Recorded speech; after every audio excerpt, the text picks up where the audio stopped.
I think as a leader of a school, you have a responsibility to recognise that there are children who will be going through issues. It's not something that we can brush under the carpet and say it's not happening. And we do have a responsibility to meet those children's needs. We go into primary schools and we're working with years 5 and 6. Basically, we're trying to get across the messages that they have the right to be safe. There are people out there to help them. ChildLine is one of those groups of people. And, just to feel confident that they can talk to somebody about their problems. Good morning! That's better. We're here from ChildLine today. My name is Mandy and this lovely lady is Ekene. And we're here today to talk to you about keeping safe. It's quite surprising how much children realise and understand about some of the issues like bullying and abuse. Their big issue is knowing what to do if that affects their lives. Very often, children won't know what's happening to them is abusive.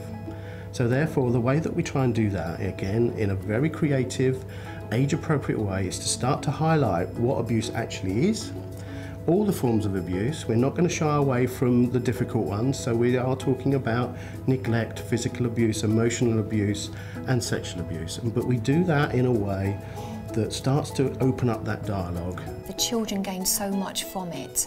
I think the word that kept coming up into my mind during the day was empowered.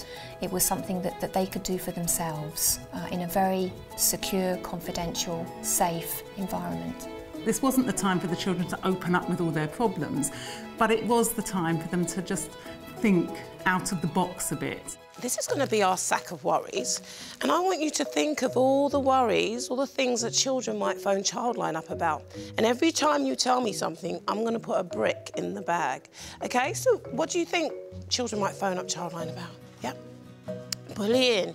They knew how to work with children, they knew their stuff, they knew how far to go, they knew how to deal with difficult issues. And that came across very clearly, that they, although not professional, although volunteering, had obviously received significant training to enable them to do that. You learn a lot around communication skills, presentation skills, managing situations, also challenging situations, dealing with difficult disclosures, how to manage that. You learn a lot around child protection issues. You get a lot more of an understanding of how a school system works and how to develop relationships with young people. You don't have to be all singing or dancing. You will always have a teacher in the classroom with you who knows the children really well. But children will respond. Children will always respond if you treat them in a way that says, I value you and I believe in what I'm doing and I think it's really important for you.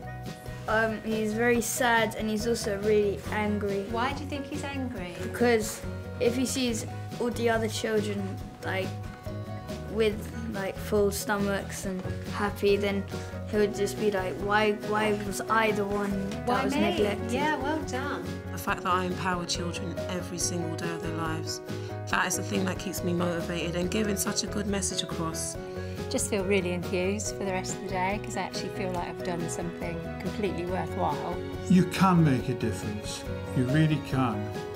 And this is important for the children. We've got to stop abuse. This is a way of doing it. Yeah, we're dealing with children here. Anything that you can do that can help kids is worth the time. A little bit of time spent now could make a big improvement to their life.